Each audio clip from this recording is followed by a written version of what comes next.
Assalamualaikum warahmatullahi wabarakatuh. Selamat pagi, salam sehat, dan terus semangat. Alhamdulillah, kegiatan pembelajaran atau belajar mengajar di tahun ajaran 2020-2021 sudah dimulai. Untuk mata pelajaran pendidikan kewarganegaraan nanti saya yang mengampu. Perkenalkan, nama saya Agus Slamet Arianto, bisa dipanggil Pak Agus. Jadi untuk kedepannya di kelas kalian nanti saya yang mengajar. Kita langsung saja. Sebelumnya saya ingin menyampaikan beberapa kompetensi dasar yang perlu kalian selesaikan di semester pertama. Kemarin juga sudah kasih PowerPoint, bisa dibaca-baca mengenai KD dalam 1 tahun atau 2 semester, yaitu di KD semester pertama dulu. Itu ada 5 KD atau 5 materi yang harus terselesaikan di semester gasal. Itu bisa dibaca ya. Yang pertama, hak dan kewajiban asasi manusia dalam perspektif Pancasila, itu nanti yang kita bahas di pertemuan hari ini. Selanjutnya dibaca saja. Yang kedua itu ada semester genap, itu ada 4 KD. Itu KD yang harus terselesaikan di 1 tahun pelajaran 2020-2021 di kelas 11. Kita langsung saja. Di bab pertama ada harmonisasi hak dan kewajiban asasi manusia dalam perspektif Pancasila. Itu ada 4 subbab ya. Yang pertama konsep hak dan kewajiban asasi manusia. Yang kedua substansi hak dan kewajiban asasi manusia dalam Pancasila. Yang ketiga kasus pelanggaran hak asasi manusia. Yang keempat upaya penegakan hak asasi manusia. Itu ada 4 subbab. Langsung saja kita ke subbab yang pertama, konsep hak dan kewajiban asasi manusia. Itu pengertian hak asasi manusia, atau bisa disingkat HAM atau Human Right. Itu ada pengertiannya.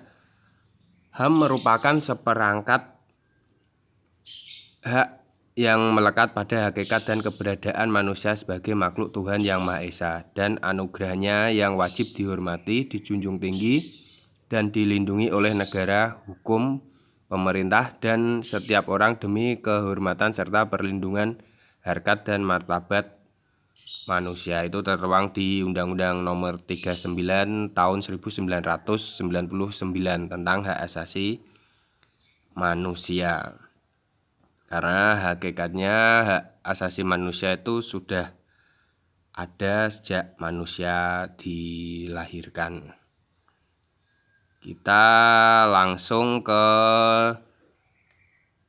sifat-sifat hak asasi manusia. Itu ada 4. Yang pertama universal atau menyeluruh. Yang kedua utuh. Yang ketiga hakiki. Yang keempat permanen atau kekal. Yang pertama, universal atau menyeluruh, yaitu hak asasi manusia yang berlaku untuk semua orang tanpa memandang status, suku, bangsa, gender, atau perbedaan yang lainnya. Yang kedua, utuh, yang memiliki arti semua orang berhak mendapatkan semua hak.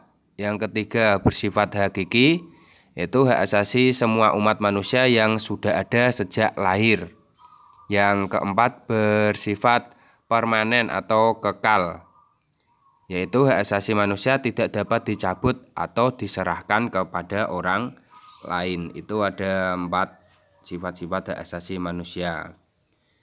Selanjutnya kita membahas tentang kewajiban asasi manusia, yaitu kewajiban yang harus dilaksanakan demi terlaksananya atau tegaknya hak asasi manusia. Jadi ini berhubungan dengan tanggung jawab dalam melaksanakan atau menjalankan amanah atau yang berhubungan dengan mendapatkan hak tadi. Lanjut ke subbab yang kedua, substansi hak dan kewajiban asasi manusia dalam Pancasila. Dalam Pancasila itu ada 5 sila. Sila pertama, sila kedua, sila ketiga, sila keempat, dan sila kelima.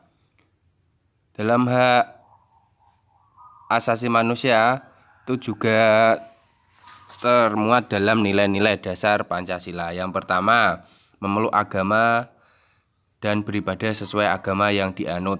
Sila yang kedua, pengakuan manusia sebagai makhluk individu dan sebagai makhluk sosial. Sila yang ketiga, setiap manusia mempunyai martabat dan hak-hak yang sama. Sila keempat, hak untuk menyampaikan pendapat dan hak berkumpul dalam kegiatan musyawarah. Yang kelima, menghormati hak-hak orang lain. Semua itu merupakan hak dan kewajiban asasi manusia dalam nilai dasar Pancasila. Selanjutnya, hak dan kewajiban asasi manusia yang termuat dalam nilai instrumental Pancasila, yaitu hak warga negara dalam Undang-Undang Dasar 1945.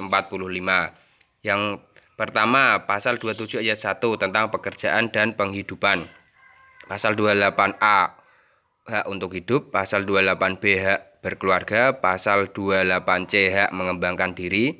Pasal 28D, hak keadilan. Pasal 28E, hak kemerdekaan. Pasal 28F, hak berkomunikasi. Pasal 28G, hak keamanan. Pasal 28H, hak kesejahteraan. Pasal 28I, hak perlindungan. Selanjutnya ke kewajiban warga negara dalam Undang-Undang 1945.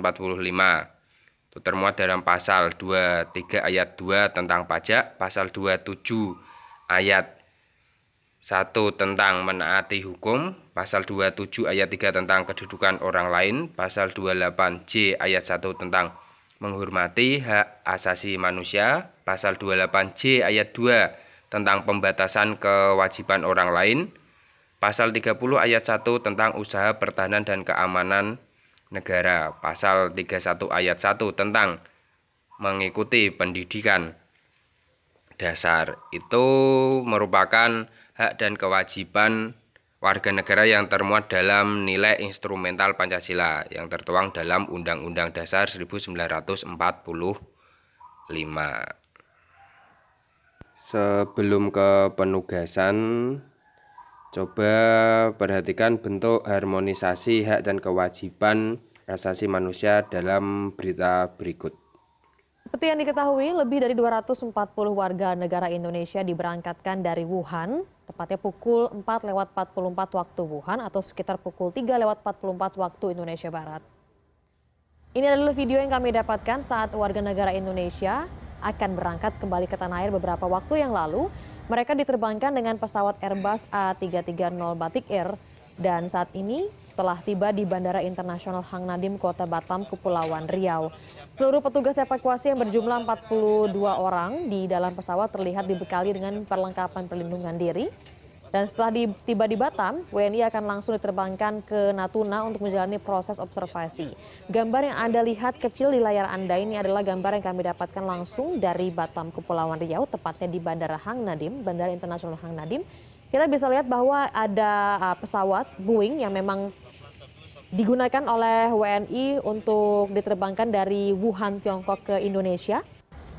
Nantinya, warga negara Indonesia ini tidak akan masuk ke terminal Bandara Internasional Hang Nadiem Batam Kepulauan Riau sama sekali karena nanti akan langsung ditransfer dari pesawat Boeing tersebut ke pesawat Hercules milik TNI.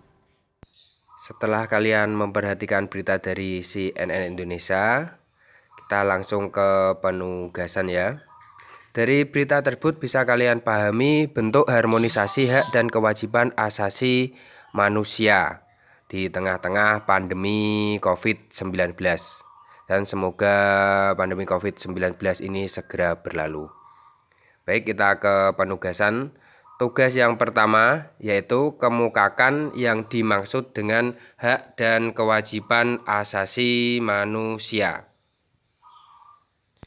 Yang kedua, identifikasikan perilaku positif di tengah pandemi COVID-19 yang berkaitan dengan hak dan kewajiban asasi manusia dalam sila Pancasila.